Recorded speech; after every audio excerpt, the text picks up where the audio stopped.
এই ভিডিওর মাধ্যমে আপনি জানতে পারবা এখন বিদেশির জীবনও ঈদ বলতে কিতা বোঝায় যদি হে ফ্যামিলি ছাড়া থাকে। রাইত ফাইলেই আমি যেন থাকি ও দেশ ঈদ জার্মানিত, আর আগামী পরশু দিন হইল বাংলাদেশও ঈদ। এই ঈদ আসলে একমাত্র দেশ ও পরিবারের লগেই সুন্দর। বিদেশ এর কোনো অর্থ নাই, কোন সৌন্দর্য নাই। যারা বিদেশ থাকুন তারা হইতে পারবা, বা যারা ফ্যামিলি ছাড়া বারে থাকুন এরাও হইতে পারবা। কালকে জামাত থেকে যেহেতু লগে লগে খাম শুরু করা লাগবে, দুপুরের খানির রান্না বাড়ার কোনো ব্যবস্থা হইতো নাই, তো আজকে গরুর মাংসের তরকারি রানবো আমার স্টাইলে, এবং এটা রানবো হাত খরা দিয়া। যারা কোনো ফ্যান্সি কিচ্ছু নাই ভাই, কোনো আহামরি কোনো তরকারি নাই, আমি আমার স্টাইলে গরুর মাংসের তরকারি রানবো, লগে আমি আলু দিমু, যেহেতু আমি গরুর মাংস এবং আলু খুব ভালো পাই। চলেন শুরু করা যাক আজকের রান্না। আর কমেন্টও জানাইবা কিলা লাগলো এই রান্না বা তরকারি দেখিয়া। চলেন। মাংস একটু শক্ত আছিল, একটু আইস আছিল, তো পানিতে ভিজাই রাখছিলাম তার লাগি। তো আইস উঠার পরে ভাবলাম যে মাংসটা একটু পরিষ্কার করিলাই, ঠান্ডা পানি দিয়ে সুন্দর করে পালা করে কষলাইয়া পরিষ্কার করিয়া পানি জারিয়া পরে সরিষার তেল দিলাম।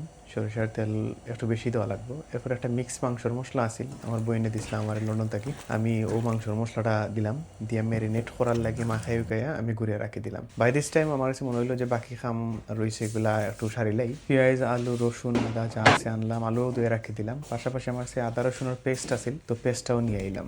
এরপরে যথারীতি পেঁয়াজ পরিষ্কার করলাম, এই পেঁয়াজের খোসাগুলা উড়াউড়ি করে দরিয়া নিয়ে সুন্দর করে ঘাট ধাক্কা দিয়ে ডাস্টবিনে ফেলাই দিলাম। টু বি অনেস্ট, রান্না বান্না করা সহজ, কিন্তু রান্না বান্না করার আগর যে পূর্ব প্রস্তুতি, অর্থাৎ খাটাখাটি সপ্তাহ একখানো এক জায়গা টানা, এটা আসলে একটু প্যারাদায়ক।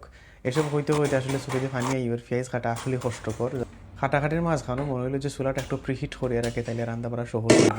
আমার পেঁয়াজ কাটা শেষ, মেরিনেট করা মাংসের লগে পেঁয়াজ রে সুন্দর করে মাখানোর চেষ্টা করলাম। একটু রাগ আছিল অন্য একজন মানুষের উপরে, আমি এটা মাংসের উপরে মিটানোর চেষ্টা করলাম, জোকস পার্ট। আমি লগে লগে পরে নিয়ে প্রিহিট করা চুলার উপরে মাংসর আমার লোয়ারিটা বয় দিলাম। তখন চাউল দেওয়ার পাল্লা। চাউল দেওয়ার লাগে প্রথমে গরম পানি এবং ঠান্ডা পানি পরবর্তীতে দিয়া চাউল সুন্দর করে ধরিলাম, ধুয়ে বয় দিলাম। এদিকে আমার মাংসটা একটু লাড়াচাড়া করলাম, ভাত প্রায় ওই যাওয়ার ফতে। আমি কি জাত পালা রন্ধন শিল্পী, আমি দারচিনি দিতে বলি গেছি, দারচিনি দিলাম, ভাত ওই গেছে, এখন মার ফালাই দিব। আজকে রান্নার সবচেয়ে বড় উপাদান হাত করা। আমি হাত করা কাটিয়ে রান্না করলাম, ফ্রোজেন হাত করা খেলাম মায়ের দিসলা হুকাইয়া। এরপরে যথারীতি গরো যার যার যে মশলা আছে, হলুদ মরিচ ধনিয়া মাংসর মশলা জিরার গুঁড়া পাঁচফোড়নের গুঁড়া গরম মশলা যা আছে আমার কাছে সবটা দিলাম। দিয়া আমি মাখাইয়া আস্তে আস্তে লাড়িয়া রাখলাম।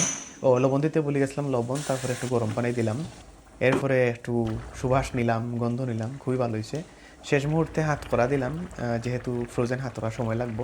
লগে আলুও দিলাম। এরপরে কাঁচামরিচ আর বাখর পাতা বাখরিয়া ধইয়া ঠিকঠাক করিয়া কাটাকাটি শুরু করলাম, কারণ সিরিয়াল এরপরে তারা আসুন। বাখর পাতা কাটতে খুবই মজা লাগে। বাখর পাতা কাটলাম, কাটিয়ে আস্তে আস্তে রসুন আস্তা কুয়া রসুন দিলাম, কাঁচামরিচ দিলাম, ধনিয়া পাতা দিলাম, দিয়ে ঢাকিয়ে রাখি দিলাম। আমি হালকা দমে রান্না করছি প্রায় আরো 20 মিনিট। এরপরে সুন্দর করে খানি লইয়া খাওয়া শুরু করলাম। কমেন্ট করিয়া জানাইবা আজকের রান্না খিলা লাগলো, যদিও আপনারা খাইতে পারছেন না, কিন্তু দেখিয়া খিলা লাগলো জানাইবা। ওলাখানি সকল প্রবাসী সকল তোর ঈদ যায় যারা দেশের বাইরে একলা থাকেন এবং ঈদ করেন। ভালো থাকবা সবাই, দেখো আগামী ভিডিও।